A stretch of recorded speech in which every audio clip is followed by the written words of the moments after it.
Hi, I'm Barry from Basil Manning. We're just going to talk about these Salmo lures today. This lure has been unbelievable.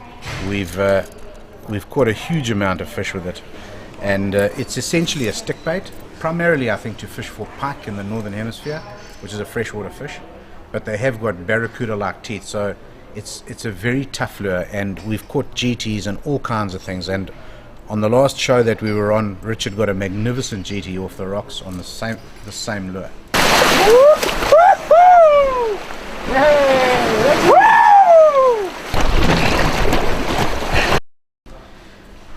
It seems to float sort of, if that's the surface of the water, it floats like that, and as soon as you pull it, it wriggles like this when it swims. But if you just twitch it, you get a big sideways flash, and if the surface is quite choppy, this lure is actually doing this on the surface, so it flashes left and right and all over, and you can often see the lure just by the flash in the distance.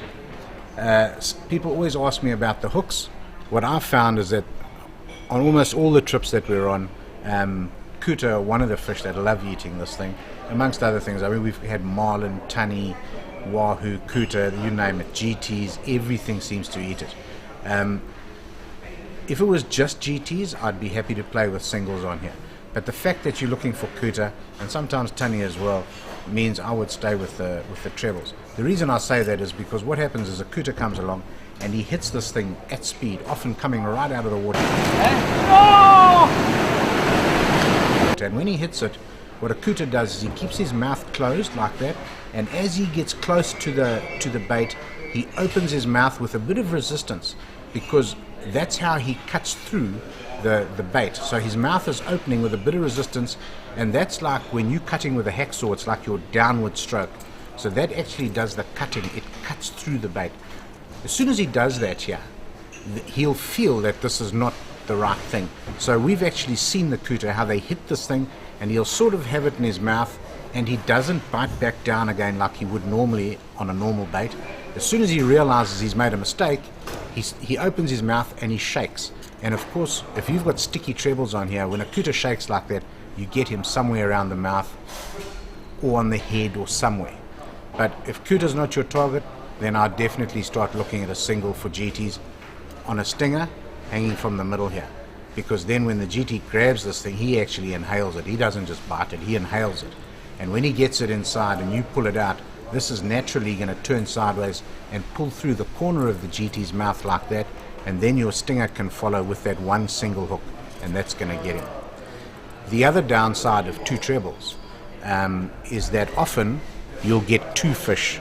As soon as you hook one fish, and you might have him on the back here and you fighting it, and this hook's in his mouth, the other fish comes along and grabs this and does that, and then you've got two fish, and of course something's going to break or straighten, and it almost doesn't matter what size hooks you've got on. So quite often, just be reasonable with the people that make this sort of stuff. I promise you, when two big GTs or two big kuta grab a lure like this, it almost doesn't matter. You can have the best hooks in the world, something's going to give. So you can play with different hooks on here. For the average person, I would stay with what's on here because they work perfectly on this lure. As soon as you go a little bit heavier, the lure starts to sink, and you don't want that. And if you go with just one, it often then doesn't swim properly. So if you do change the hooks, make sure that the lure swims properly.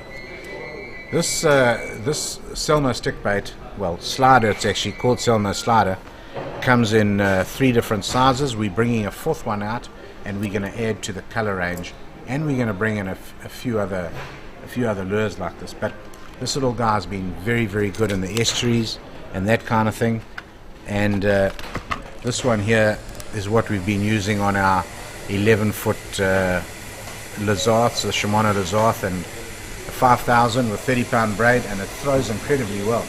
Just before I finish, when you cast this lure, it's quite amazing. You don't think it's going to cast, it just doesn't look like a good casting lure. But what seems to happen is you throw it and it starts off doing a bit of a wobbly, and then it flies like that and it almost lifts.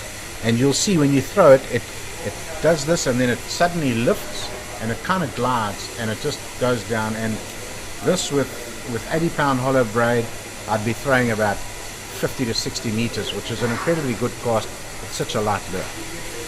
One of the most exciting lures that I've come across recently.